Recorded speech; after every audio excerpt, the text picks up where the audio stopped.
Bihar police daily homework का 17वां दिन है। आज आप लोगों को कुछ नया होमवर्क नहीं मिलेगा।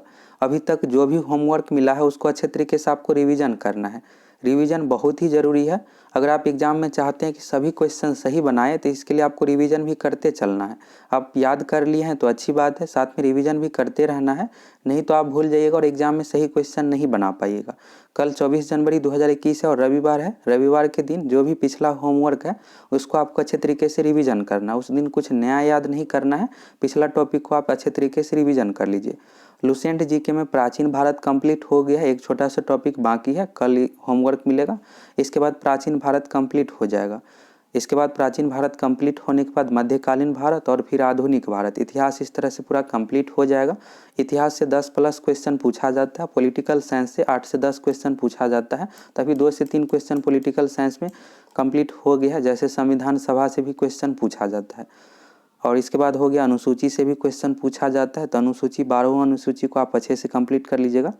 अनुसूची हो गया, भाग से रिलेटेड भी क्वेश्चन पूछा जाता है और इधर छोटा छोटा टॉपिक जो भी अनुच्छेद से रिलेटेड यह चल रहा है, जैसे कल था नागरिकता से रिलेटेड, उसको अच्छे तरीके से पढ़ते चलिएगा। फिर आपको अगले वीडियो में होमवर्क मिलेगा मौलिक अधिकार से रिलेटेड, और आप नोट्स भी बनाते चलिए। नोट्स बहुत ही ज़रूरी है। नोट्स जो आपको बनाना है सब कुछ लिखना नहीं है, इसमें सिर्फ आपको इम्पोर्टेंट पॉइंट लिखना है और जिसमें आपको कन्फ्यूजन रहता है नोट्स में लिखते चलिएगा, बार बार उसको पढ़ते रहिएगा तो फिर अच्छे तरीके से याद हो जाएगा। जैसे बात करें कि पॉलिटिकल साइंस से, तो एग्जाम में पूछा जाता है कि भारतीय संविधान पूर्ण रूप से कब लागू हुआ था, तो 26 जनवरी 1950 को पूर्ण रूप से लागू हुआ था। अंगीकार 24 नवंबर 1949 को किया गया था। तो डेट से रिलेटेड क्वेश्चन एग्जाम में पूछा जाता है। कोई भी वर्ष रहता है तो उसको आप नोट्स में लिख लीजिए और उसको बार बार रिवीजन करते रहना है। जब एग्जाम आएगा तो एक सप्ताह का जो समय बचा रहेगा तो यहीं आपका नोट्स काम आएगा।